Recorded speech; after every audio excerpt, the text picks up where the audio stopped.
बिस्मिल्लाहिर्रहमानिर्रहीम, अस्सलाम वालेकुम। आप देख रहे हैं प्रोग्राम न्यूज़ फीड। मैं हूं मुर्तज़ा डार। प्रोग्राम में आज हम बात करेंगे मुल्की सियासी सूरत हाल के हवाले से, जानने की कोशिश करेंगे कि मामलात किस जानिब बढ़ रहे हैं। पाकिस्तान मुस्लिम लीग नून के हवाले से जो नई डेवलपमेंट सामने आई है, खैर है तो ये पुरानी, लेकिन इसके बारे में शोर होगा कुछ ज़्यादा है, और वो ये है कि पाकिस्तान मुस्लिम लीग नून के अंदर अच्छी खासी दरार आ चुकी है। नून, शीन और मीम जो है वो अब बन चुके हैं।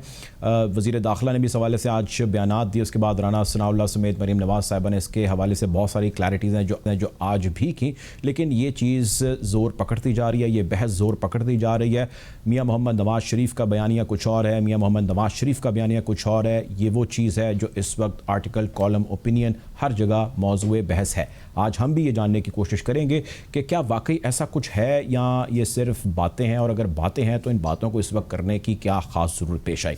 दूसरा, आज जिस चीज़ पर हम बात करेंगे वो है प्राइम मिनिस्टर इमरान खान साहब का कराची का दौरा, जिसमें उन्होंने वहाँ पर जाके कराची सर्कुलर रेलवे के फ़ेज़ 1 का इफ्तिताह किया। इस हवाले से पाकिस्तान पीपल्स पार्टी और बल्कि अब पाकिस्तान मुस्लिम लीग नून ने भी ये कहा है कि ये वो इफ्तिताह किया गया है उस प्रोजेक्ट का जो प्रोजेक्ट किसी दौर में हमने लगाया था। इसका इफ्तिताह भी किया गया था और इस पर काम भी शुरू किया गया था, जो कि वफाक की जानिब से मुख्तलिफ रोड़े अटकाए जाने के बाद तातुल का शिकार हो गया। वज़ीर-ए-आज़म पाकिस्तान के पास अपना कोई भी इनिशिएटिव या प्रोजेक्ट नहीं है।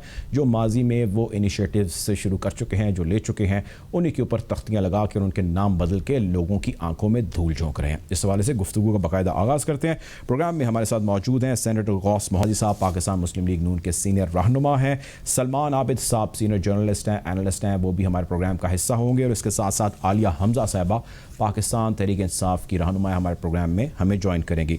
गुफ्तगू का आगाज़ मैं आपसे करना चाहूँगा नियाज़ी साहब। पाकिस्तान मुस्लिम लीग नून को लेके बहुत सारी खैर ख़बरें तो गर्दिश करती रहती हैं, लेकिन अब जो ख़बर दोबारा एक मरतबा ज़ोर पकड़ चुकी है वो नून और शीन के बढ़ते शगाफ के हवाले से है। How would you respond to it Niazi साहब? बिस्मिल्लाहिर्रहमानिर्रहीम। देखिए जी, मुस्लिम लीग नून एक ही पार्टी है और एक ही रहेगी इंशाल्लाह। ग्रास रूट लेवल पे जो जिस तरह हम हैं, हम बैठे हैं, हम जो हदायत मियां नवाज शरीफ साहब देंगे उसको फॉलो करेंगे।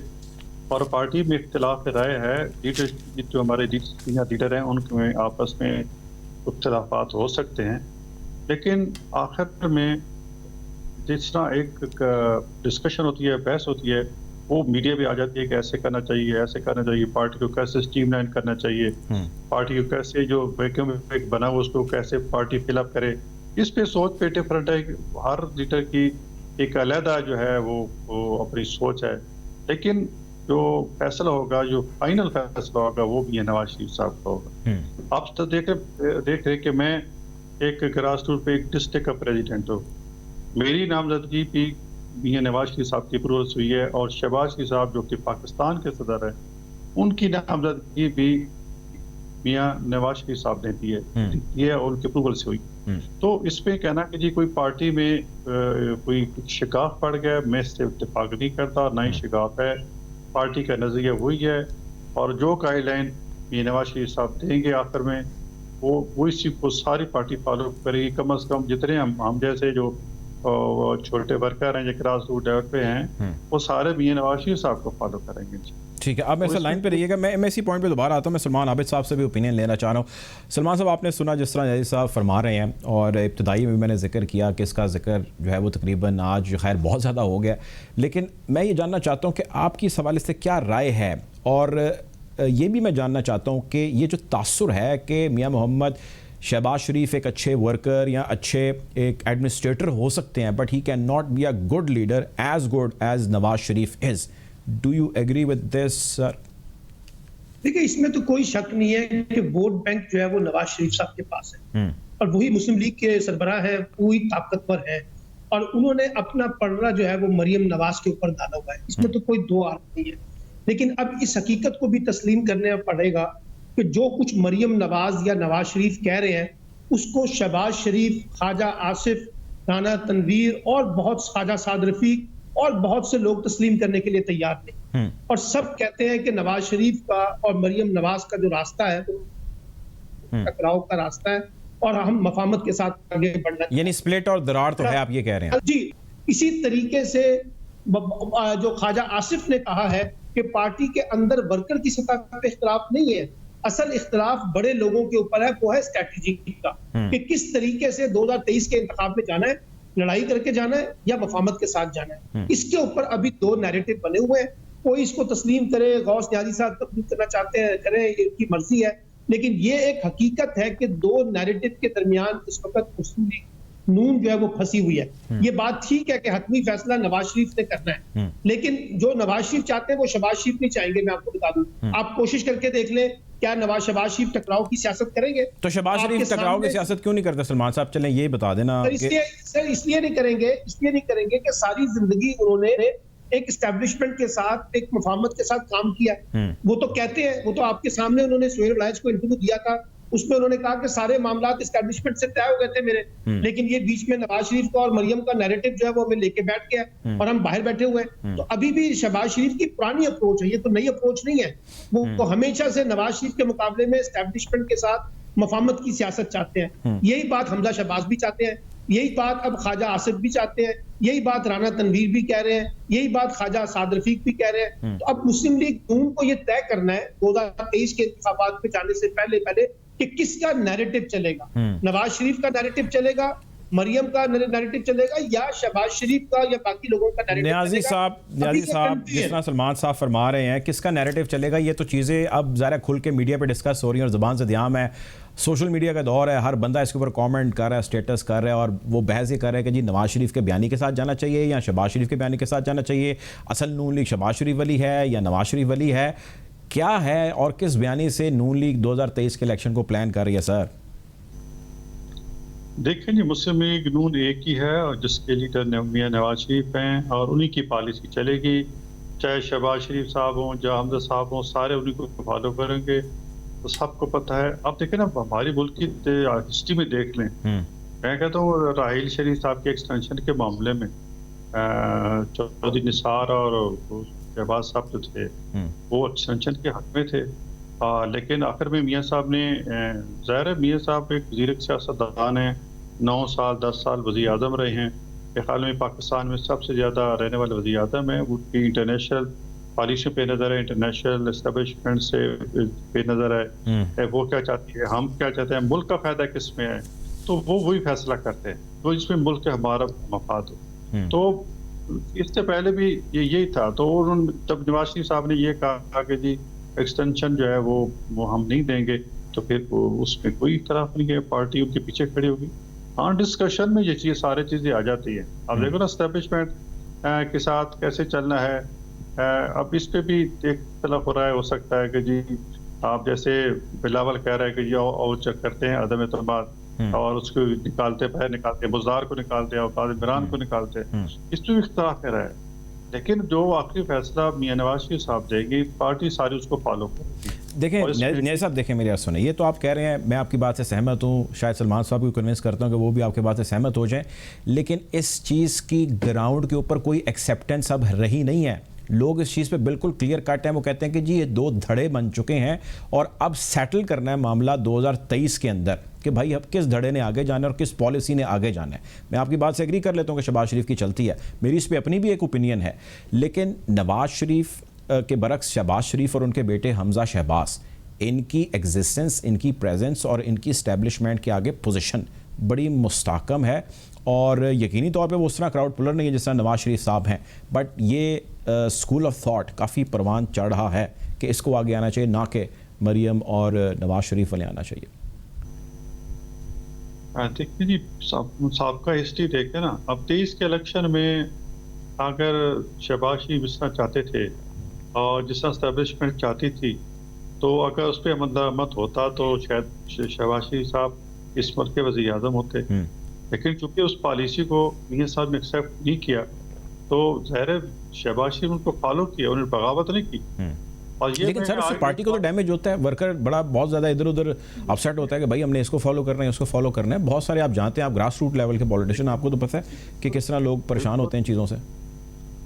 बिल्कुल हार्ड डिबेट्स होती हैं, इवन के डिस्ट्रिक्ट लेवल पे, छोटे लेवल पे हार्ड डिबेट्स होती हैं, कैसे किया जाए, ऐसे किया जाए। लेकिन जो फैसला मियां नवाज शरीफ साहब का होता है उसको सारे फॉलो करते हैं। अब देखो ना, जो 3 साल हो गए इस किस्म के बयानिए, क्यों शहबाज शरीफ साहब का बयानिया, नवाज शरीफ साहब का बयानिया, मकसद ये है कि कुछ लोग चाहते हैं कि जी नून से जो शरीफ खानदान है उसको आउट किया जाए और ये दूसरे लोग हैं जिनको अपनी मर्जी के मुताबिक चलाया जाए। एक कुछ लोग ऐसे चाह रहे हैं। इस तरह पीपल्स पार्टी से वो जरदारी खानदान को, ये भुट्टो खानदान को आउट करना चाहते हैं, लेकिन वो 3 साल से ऐसा कर रहे हैं, उनको कामयाबी नहीं हुई। बल्कि आपने देखा कि सारे अभी रिसेंट जो इलेक्शन हुए हैं, हालांकि इतना प्रोपेगेंडा किया गया कि जी नून का 2 बयानी है, नवाज शरीफ साहब का अलग बयानी है, शहबाज साहब का अलग बयानी है, लेकिन पार्टी ने जब देखो कैंटोनमेंट बोर्ड का इलेक्शन हुए तो उसमें नून लीग ने बहुत अच्छी सीटें ने अपोजिशन में होने के बावजूद थी, लाहौर में, पिंडी में, वाह में, एबटाबाद में, बाकी तो ये बिल्कुल ठीक है। आप मेरे साथ रहिएगा, मैं यकीनी तौर पे दोबारा हम इस पे बात करते हैं। सलमान आबिद साहब, सर ये बताइएगा कि जो जिस तरह कह रहे हैं न्याजी साहब के जो ताकतें ये कोशिश कर रही थी या कर रही हैं कि दोनों में शगाफ डाला जाए और उसका फ़ायदा उठाया जाए, उनको खातिर खा कामयाबी हासिल नहीं हो पाई। पहले तो मैं आपसे ये जानना चाहता हूँ कि क्या कामयाबी किसी को भी हासिल हो पाई या नहीं, नून लीग को नुकसान हो पाया इस सारे से या नहीं? और दूसरा ये बताइए कि शहबाज शरीफ बयानिया आपके नज़दीक ज़्यादा बेहतर है या नवाज शरीफ बयानिया ज़्यादा बेहतर है? देखिए, पार्टी के अंदर अगर आप अरकान असम्बली, जो कौमी असम्बली के मेंबरान हैं, सूबाई असम्बली के मेंबरान हैं और सेनेटर हैं, इनकी राय को जानने की कोशिश करेंगे तो मेजॉरिटी शहबाज शरीफ के नैरेटिव की आगे। मेजॉरिटी लोग कहते हैं कि हमें टकराव नहीं करना। नीचे वर्कर की सतह पे साथ खड़े तो हैं जी, वो खड़े हुए हैं, दोनों जगह पे खड़े हुए हैं और शहबाज शरीफ ने उनको यकीन दहानी कराई हुई है कि मैं आपके साथ हूं और एस्टैब्लिशमेंट हमारे साथ खड़ी होगी। फ्यूचर में आप देखिएगा, वो तो कह रहे हैं कि मैं तो 2023 का मुनसिफाना इलेक्शन चाहता हूं जिसमें मुस्लिम लीग नून को स्पेस मिले। तो अरकान असम्बली ने अपने आप को इंटैक्ट रखा हुआ इस वक्त शहबाज शरीफ के साथ। अच्छा। एक बात तो ये। अच्छा। दूसरी बात ये है कि देखिए, बात ये है, ये बात बिल्कुल ठीक है कि असल फैसला नवाज शरीफ साहब ने करना है, शहबाज शरीफ ने नहीं करना, ये बात ठीक है। लेकिन सवाल ये है, अब तक का जो नवाज शरीफ साहब का फैसला है, देखिए नवाज शरीफ लंदन में बैठे हुए हैं, वो तो अपनी बेटी को चाहते हैं कि वो पॉलिटिक्स में आगे आए। अब बेटी के लिए कितनी स्पेस है पार्टी के अंदर उस नैरेटिव की जो मरियम लीड करने की कोशिश कर रही है। ये जो दो आरा है, इन्हीं के दरमियान तो टकराव है ना असल में। अब आप बताएं ना सर, आप अपना तो ओपिनियन देना कि कौन सा ज्यादा आपके ख्याल से बेहतर नैरेटिव और कौन सा आगे कामयाब रहेगा। देखिए, मैं आपको बताऊं, पाकिस्तान में एस्टैब्लिशमेंट के साथ टकराव करने की जो सियासत थी, नवाज शरीफ साहब का मसला सिर्फ आज की एस्टैब्लिशमेंट से नहीं है। आप पुराना है उनका पूरा ट्रैक रिकॉर्ड उठा के देख लें, उनके ट्रैक रिकॉर्ड में उनका पहले वो एस्टैब्लिशमेंट की हमायत से आते हैं और उसके बाद एस्टैब्लिशमेंट से टकराव पैदा करते हैं। अब मैं आज भी कहता हूं कि पाकिस्तान में जो लोग भी टकराव की सियासत के साथ आगे आना चाहेंगे, उनके लिए पॉलिटिकल स्पेस कम है और ज्यादा वही स्पेस है कि अगर आप एक मिलजुल कर कोई मफाहमत का रास्ता निकाल लें, कुछ गिव एंड टेक कर लें, तो बात आगे बढ़ सकती है। और यही वो शहबाज शरीफ करने की कोशिश कर रहे हैं। वो किस हद तक कामयाब होते हैं, नवाज शरीफ उनके ऊपर कितना शफकत ताक रखते हैं मरियम के मुकाबले में, यह आने वाले दिनों में पता चलेगा कि नवाज शरीफ साहब का फैसला जो है वो किसके हक में आता है, शहबाज शरीफ के नैरेटिव के कॉन्टेक्स्ट में आता है या अपने नैरेटिव के। बिल्कुल ठीक है। आखिरी सवाल न्याजी साहब, वक्त की कुछ कमी का सामना है, मैं आपसे ये जानना चाहता हूँ कि एग्रेशन या एग्रेसिव पॉलिटिक्स जो पाकिस्तान मुस्लिम लीग नून के एक कैंप ने, एक विंग ने बना रखी है या जो इख्तियार कर रखी है, उसमें ज़्यादा आवाज़ें आ रही हैं कि भाई आप थोड़ा सा स्लो चलें और थोड़ा सा सेन जो है वो स्टेप्स लें। ये जारहाना अंदाज जो है ये प्रेफर नहीं किया जा रहा ज़्यादातर हलकों में। आप मुझे बताइए, आप किस स्कूल ऑफ थॉट पे ज़्यादा बिलीव करते हैं? जारहाना अंदाज होना चाहिए सियासत में जो आप लोग कर रहे हैं, या फिर सबके साथ मामलात को खुश उसलूबी से लेकर आगे बढ़ना चाहिए?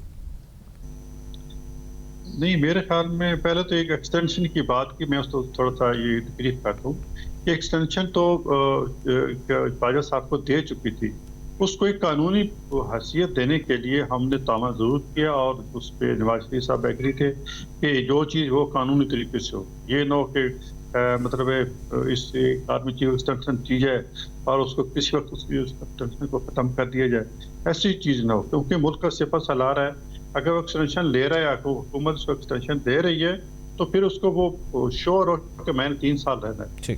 तो उसके लिए हमने जरूर तामन किया हमारी पार्टी ने। और उस पर और जहाँ तक यह है कि जो अग्रेसिव और देखो पार्टी के कई ऐसे केस होते हैं की सियासत में कि आपको अपना एटीट्यूड चेंज करना पड़ता है, आपको बाद में कंप्रोमाइजिंग एटीट्यूड करना पड़ता है, कभी अग्रेसिव होना पड़ता है। तो ये वक्त के साथ साथ बदलते हैं। अल्टीमेट गोल आपको पता है कि इसमें हुकूमत में आना और उस पे लोगों की भलाई की काम करना, ये जमहूरियत तो लेके आगे चलना यही होता है। यानी जारहाना अंदाज और कभी जो है वो सबके साथ लेकर चलना डिपेंड करता है तमाम सिनेरियो पे। हमारे पास वक्त की कुछ कमी का सामना है। बहुत शुक्रिया जी, हमारे साथ मौजूद है सेनेटर गौस मोहम्मद नियाज़ी साहब, पाकिस्तान मुस्लिम लीग नून से इनका ताल्लुक है। सलमान आबिद साहब सीनियर जर्नलिस्ट एनालिस्ट, बहुत शुक्रिया आप दोनों मेहमानों का।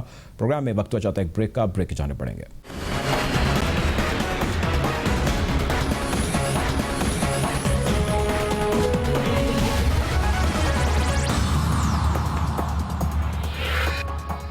Welcome back after the break. Programme में हमें ज्वाइन करिए आलिया हमजा साहब, पाकिस्तान तहरीक इंसाफ की रहनुमा। Welcome to the show Aliya साहबा। आज वज़ीर-ए-आज़म पाकिस्तान ने कराची के अंदर सर्कुलर रेलवे जो है उसके इफ्तिताह किया फ़ेज़ 1 का।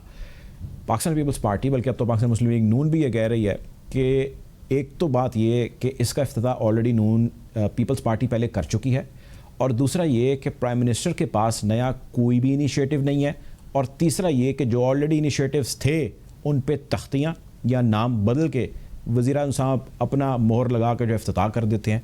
ये क्या चल रहा है आलिया साहिबा, कैसे रिस्पॉन्ड करेंगे अपोजिशन के इस एलिगेशन को? बिस्मिल्लाहिर्रहमानिर्रहीम। देखें जी, ऑपोजिशन का बस चले ना तो पाकिस्तान बनने का क्रेडिट भी वो खुद ही ले ले, वो भी वो कायद-ए-आज़म को ना दे, कायद-ए-आज़म मोहम्मद अली जिन्ना साहब को ना दे, बानी पाकिस्तान को। इश्यू उनका इतना है कि उन्होंने खुद कोई काम किए नहीं हैं, तख्तियाँ वो लगाते रहे, और उसके बाद आपको भी पता है कि बजट में कभी भी इन मंसूबों के लिए पैसे एलोकेट नहीं किए गए, और अगर पैसे एलोकेट किए भी गए हैं तो वो सारे के सारे करप्शन की नज़र हो गए हैं। नवाज शरीफ साहब के दौर में अगर देखें कि अगर कोई ऐसा मंसूबा स्टार्ट हुआ है तो करप्शन के उसमें या वो लंदन या 7 बड़े आज़मों में मनी लॉन्डर हो गया है। और अगर ये जैसे सिंध हुकूमत जिनकी कारकर्दगी तो 13 कंसेक्टिव सालों से जो सिंध के ऊपर राज करें, और 35 साल इन्होंने इस सिंध के ऊपर हुकूमत किया, अगर मैं टोटल इनका एरा मिलाऊं तो उसके अंदर इनकी कारकर्दगी ये है कि कराची कचरा कुंडी बन चुका है। थर जो है वो बिल्कुल वहां पर पानी की एक बूंद नहीं है। आरओ प्लांट्स का के जो लगाए हुए थे वो भी आरओ प्लांट्स नहीं चला सके। लाड़काना के अंदर इन्होंने एक बस सर्विस शुरू की थी इंटरसिटी, जो इनके चेयरमैन साहब का हल्का है, और वहां पर भी ये बसें लेकर आए थे, और आज उन बसों की हालत यह है कि वो खड़ी हुई हैं। यानी ये ना खुद कोई काम करते हैं और ना ये चाहते हैं कि अगर वफाकी हुकूमत कराची एक माशी हब है, कराची के लोगों का हमारे ऊपर हक है, और आज अगर वफाक उसके लिए कोई एफर्ट कर रही है, कोई इकदाम कर रही है, तो ये वही वाली बात है कि ये क्रेडिट लेने पहले पहुंच जाएंगे। हम सिर्फ इतना कहते हैं आप क्रेडिट लें, लेकिन फिर इस चीज का भी क्रेडिट लें कि आपके बारे में अभी सुप्रीम कोर्ट के रिमार्क्स हैं, शेम ऑन सिंध गवर्नमेंट। आप क्रेडिट लें तो इस बात का भी क्रेडिट लें कि आज आपकी खवातीन नाइजीरियन खवातीन से भी पीछे हैं। क्रेडिट लें तो आप इस बात का भी क्रेडिट लें कि 10,000 स्कूल आप इसलिए बंद कर देते हैं ताकि आपको बजट के अंदर वहां पर भी जिसे कह ले कि आपकी बचत हो, और वो भी अयान अली के थ्रू बाहर मनी लॉन्डर हो सकें। आप क्रेडिट लें, इस चीज का भी क्रेडिट लें कि मरसू तालीम ना देसू, मरसू सेहत ना देसू, मरसू कोई कम ना करन देसू। इनके ये हालात हैं। मेरी इनसे गुजारिश सिर्फ ये है कि सियासत करें, हमारी परफॉर्मेंस पे भी सियासत करें, लेकिन एटलीस्ट अवाम की रिलीफ के जो मंसूबे हैं, जो तरक्याती मंसूबे हैं, उनके आगे सियासत करने से बाज आए। ये ना खुद काम करना चाहते हैं। अच्छा आलिया साहब, आप देखें ये बात आपकी अपनी जगह ठीक। अब आगे बढ़ते हैं। सिंध ये कहती है, सिंध गवर्नमेंट का ये कहना है कि वफाक वाले हमें एक तो फंड्स मुकम्मल देते नहीं, उसके अंदर डंडी मारते हैं। दूसरा वो ये कहते हैं कि जो वज़ीर-ए-आज़म पाकिस्तान यहाँ पे ऐलान कर चुके हैं, लोगों के लिए ऐलान कर चुके हैं, यहाँ के सैलाब ज़दगान के लिए कई 100 अरब रुपए का ऐलान कर चुके हैं, एक नहीं 2-2 सालों के अंदर, उसमें से एक फूटी कौड़ी नहीं इन्होंने हमें दी। हम कहाँ से डेवलपमेंट करें, कहाँ से हम जो है वो इनकी बहाली के लिए काम करें? तो आप लोग जो कहते हैं वो करते क्यों नहीं हैं?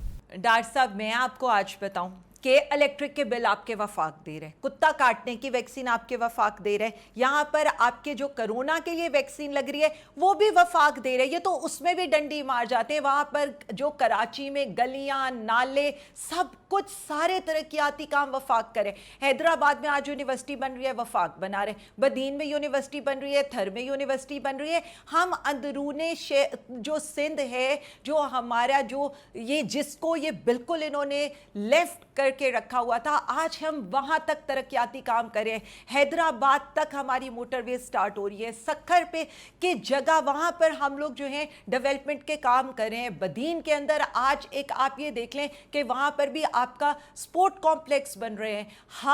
हम ग्राउंड पर काम कर रहे हैं। हम नहीं चाहते कि सिंध के अवाम का पैसा जरदारी हाउस के केक्स के लिए, उनके घोड़ों की खुराक या कुत्तों की खुराक के लिए जाए। हम ये चाहते हैं कि वो हमारे सिंधी बहन भाइयों की सेहत और तालीम पे इस्तेमाल हो। देखें, आपने ये देखा है कि वहां पर बच्चे बिलक बिलक कर सड़कों पर जान दे रहे हैं। वहां पर माएँ जो है वो डिलीवरी कर रही है कूड़ा करकट के ढेर के ऊपर। वहां के जो हालात है, और ये भी आपको पता है कि वजीर सेहत साहिबा जो है वो बिलावल जरदारी, वो जो पर्ची चेयरमैन, आज फिर अपना सीवी लेकर अमेरिका भाग गए हैं। और जो ये वजीर आला सिंध है वो कराची से ज्यादा सिंध में पाए जाते हैं, तो उन्हें वहां के लोगों का क्या एहसास होगा। मैं बार बार ये कहती हूं और आज भी ये कहूंगी कि 18वीं तरमीम का रोना रोना छोड़ दें। यहां पर वफाक कोई काम करने लगते हैं, ये साफ कहते हैं जी 18वीं तरमीम 18वीं तरमीम। या तो 18वीं तरमीम का तोक उठाकर गले से फेंक दे और वफाक को ये सारे काम करने दें। हम सिर्फ ये कहते हैं, ना ये खुद कुछ करते हैं और वफाक के आगे भी ये हर तरह के रोड़े अटकाने की कोशिश करते हैं। देखें, केसीआर का मंसूबा हो जाए, K4 का मंसूबा हो जाए, आप ये देखें नासिर शाह की स्टेटमेंट्स है, 2000 बसें आ रही हैं, 1500 बसें आ रही हैं, 600 बसें आ रही हैं, 200 बसें आ रही हैं। एक बस 13 साल के अंदर ये कराची को नहीं दे सके और हमने अभी ग्रीन लाइन के तहत वहां पर इतनी शानदार बसें दी हैं। फायर ब्रिगेड हम दे रहे हैं। 11 22 की सर्विस जो फाटा के अंदर स्टार्ट हो चुकी है वो यहां स्टार्ट नहीं हो सकी। ये बीआरटी तो करते हैं, ये खुद कुछ नहीं दे सकते, या अपनी परफॉर्मेंस पर एक लफ्ज नहीं बोल सकते। अच्छा, चले आगे बढ़ते हैं। ये तो चले सिंध का मामला हो गया, वो आपके नज़दीक गलत है और आप लोग दुरुस्त हैं। अब जो आप लोग काम कर रहे हैं उसमें एक ही सवाल है, सिर्फ एक सवाल है, वो सवाल है अवामी, और वो है महंगाई से जुड़ा हुआ। 3 साल से ज़ायद अरसा आपको हो चुका है, महंगाई का तूफान जो है वो कम होने का नाम ही नहीं ले रहा। आप कोई भी चीज़ उठाएं उसकी कीमत आप जांचने की कोशिश करें अब और अब से साल या 2 साल पहले, तो होश रुबा उसमें इजाफा हो चुका है। कोई टाइम, कोई डेट, कोई स्पैन, कोई भी आप हमें इंडिकेशन दे सकते हैं कि जी इस टाइम तक जो है वो महंगाई काबू में हो जाएगी और लोग जो है वो बड़े बेहतर अंदाज में अपने रोज़गार जो है वो चला सकेंगे, मामलात ज़िंदगी? मुर्तज़ा साहब, मैं हमेशा ये कहती हूँ, हम अवाम के वोटों से आए हैं और अवाम की ही फिक्र है हमें।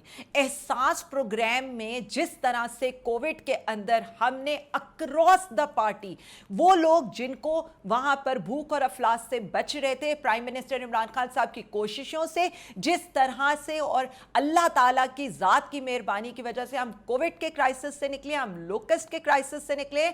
देखें, महंगाई, आप जैसे जर्नलिस्ट को, अवाम को ये एजुकेट करना चाहिए। आप मुझे कोई डेट दे सकते हैं कि दुनिया में, आलमी दुनिया में महंगाई कब खत्म होगी? मुझे आप ये बताएं, एग्रीकल्चर एक दिन के अंदर, यानी एक जो फसल होती है 6 महीने उसको उतारने में, और अगली फसल साल में 2 फसलें एक जगह पर हम लगा सकते हैं। हमारे होते में कम से कम 6 फसलें उतरी होंगी। आज गंदम की पैदावार, मकई की पैदावार, चावल की पैदावार, गन्ने की पैदावार, कपास की पैदावार में पर एकड़ इजाफा हुआ है। कपास की पैदावार जो सिर्फ डाउन जा रही थी, बात सिर्फ इतनी है कि हम एक इंपोर्ट बेस्ड इकोनॉमी, यानी हम दालें, आटा, चीनी, घी, हर चीज़ हम बाहर से मंगा रहे हैं। हम अवाम को रिलीफ देना चाहते हैं, जिस तरह प्राइम मिनिस्टर इमरान खान साहब ने कहा है और हमारे जो वज़ीर ख़जाना है शौकत तरीन साहब ने कहा है कि हम एक तबका जो हमारा सबसे ज़्यादा इस महंगाई के लिए पिस रहा है, उस एक तबके के लिए हम एक रिलीफ पैकेज लेकर आ रहे हैं। आटा सब्सिडाइज रेट पर, चीनी सब्सिडाइज रेट पर, दालें और घी सब्सिडाइज रेट पर। देखें, प्राइम मिनिस्टर इमरान खान साहब जो है ना, मैं तो ये कहती हूँ कि वो अवाम को, ये जो आलमी महंगाई है, जिस तरह से मुर्गी चूज़ों को बचा रही होती है ना, वो इस फूड इन्फ्लेशन से जो पूरी दुनिया में 40% है, उससे अवाम को बचा रहे हैं। आप पेट्रोल में देखें, $75, $72 से $75 पर burn all over the world है, लेकिन उसमें हम अपनी पेट्रोलियम लेवी, हम अपने सेल्स टैक्स कम कर रहे हैं। हुकूमत अपने पे बोझ डालकर अवाम को रिलीफ देने की कोशिश कर रही है। अगेन ये अवाम के लिए ज़्यादा है, लेकिन ये आप जैसे जो हमारे माशाल्लाह इंटेलेक्चुअल जर्नलिस्ट हैं, उनका काम है कि अवाम को ये बताएं कि आलमी महंगाई का असर होता है। कोविड की वजह से सप्लाई चेन डिस्टर्ब हुई है।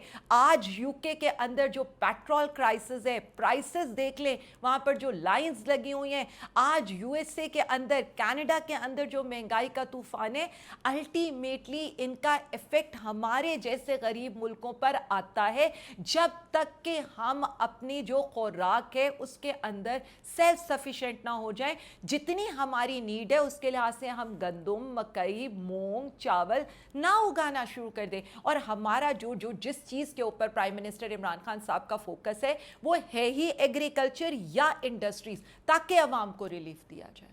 आखिरी सवाल आपसे ये फरमाइएगा कि अब ऑपोजिशन के साथ मिलके काम करना या ऑपोजिशन को साथ लेके चलना, बहुत सारी ऐसी चीज़ें, इनिशिएटिव्स हैं जिस पे लोग एक्सपेक्ट करते हैं कि यार चलो सियासत एक तरफ, ये सारे सियासतदान एक साथ बैठ के हमारी फलाह के लिए बहुत सारे इनिशिएटिव्स लेंगे, जिसमें बड़ा इनिशिएटिव तस्वुर किया जाता है कि राइट लीडरशिप का आना और पब्लिक को सर्व करना है। उसके लिए राइट प्रोसेस का होना ज़रूरी है। राइट प्रोसेस के अंदर नया गवर्नमेंट ने जो आप लोगों ने मुतारिफ करा है इलेक्ट्रॉनिक वोटिंग मशीन, इसके ऊपर ऑपोजिशन को शदीद किस्म के तहफ़्फ़ुज़ात हैं, इलेक्शन कमीशन को इसके ऊपर शदीद किस्म के तहफ़्फ़ुज़ात हैं। आप लोग अगर वो अपनी कोई स्टेटमेंट देते हैं इस मशीन के हवाले से, तो आप उनके बारे में, उनकी शख्सियत के बारे में बोलने लग जाते हैं। आपके मिनिस्टर्स वो आप लोगों को समन करते हैं और कहते हैं जी हमें बताएं कि आपने ये स्टेटमेंट, ये बयानात क्यों दिए हैं। तो आप अकेले ठीक और बाकी सारे गलत, ये क्या निज़ाम है और ये क्या रविश है? मुर्तज़ा साहब, मैं इसमें एक बात कहूँगी, आपने भी पढ़ा है इलेक्शन एक्ट 2017, उसके अंदर इलेक्शन कमीशन को डायरेक्ट किया गया है कि उन्होंने ईवीएम का एक, जिसे कह लें कि एक वो पहले से लेकर आएंगे, चाहे वो लोकल बॉडी के अंदर लेकर आए, लेकिन वो इसको परफॉर्म करेंगे ऑन अ स्मॉलर स्केल। क्या इलेक्शन कमीशन आज तक इतने सालों में ये करा सका? फिर आप सेनेट इलेक्शन देखें, वहां पर सुप्रीम कोर्ट ऑफ पाकिस्तान की डायरेक्शंस थी कि इलेक्शन कमीशन एक ऐसे साफ शफाफ इलेक्शन कराएगा, और इलेक्शन कमीशन का एक ही काम है, फ्री एंड फेयर इलेक्शन कराना। देखें, हर इलेक्शन के ऊपर दोनों पार्टीज, जो जीतने वाली और हारने वाली, जो हार जाती है वो उंगलियां उठाती है। सिंपल सी बात है। तो हम सिर्फ इतना कहते हैं कि इलेक्शन कमीशन जिस ईवीएम मशीन को वो सिलेक्ट करेगी और उनके लिहाज से वो ईवीएम मशीन, उन्हें ये लगेगा कि टेक्निकली प्रॉपर्ली परफॉर्म कर सकती है, हम उसी इलेक्शन ईवीएम को हम फाइनलाइज कर देंगे। और जहां तक ऑपोजिशन की बात है, प्राइम मिनिस्टर इमरान खान साहब को ना सिर्फ इसका क्रेडिट जाता है कि उन्होंने कहा कि हमारे साथ आप आकर बैठें, हमने कमेटी बनाने का कहा, हमने कहा कि आप आएं, आकर अपनी तजावीज़ दें, ताकि कल को कोई भी पार्टी यहां पर यह ना कह सके कि इलेक्शन के अंदर धांधली हुई है। अभी इलेक्शन में 2 साल रहते हैं और 2 साल इज एन एम्पल टाइम के इस धांधली की जो तरीकाकार है इसको रोका जाए। बात सिर्फ इतनी है कि जो पार्टियां आज तक धांधली करके इलेक्शंस जीतती रहती हों, जिनके एक्स वजीर आजम ये कहते हों कि हम इलेक्शन तो धांधली से जीत कर आते हैं, जिनकी सियासत ही झूठ पर हो, जो कहते तो वोट को इज्जत देने का दावा करते हैं, लेकिन आज तक उनके कोलो फेल में इतना तजाद है कि जब वो खुद हुकूमत में होते हैं तो वो ईवीएम को भी सपोर्ट करते हैं, वो ये भी कहते हैं कि फ्री फेयर इलेक्शन के लिए काम होना चाहिए, चार्टर्ड ऑफ डेमोक्रेसी देख लें। लेकिन जब हम उन्हें टेबल पर बिठाने की बात करते हैं तो वो इससे भी भाग जाते हैं। यही तो उनका असल चेहरा है कि ये शफाफियत नहीं चाहते। बहुत शुक्रिया जी। हमारे साथ आलिया हमजा मौजूद थी, पाकिस्तान तहरीक इंसाफ की रहनुमा। आपके वक्त का बहुत शुक्रिया। प्रोग्राम के वक्त खत्म हो जाता है, आपसे इंशाल्लाह जल्द मुलाकात होगी। अपना ख्याल रखिएगा। अल्लाह हाफिज़।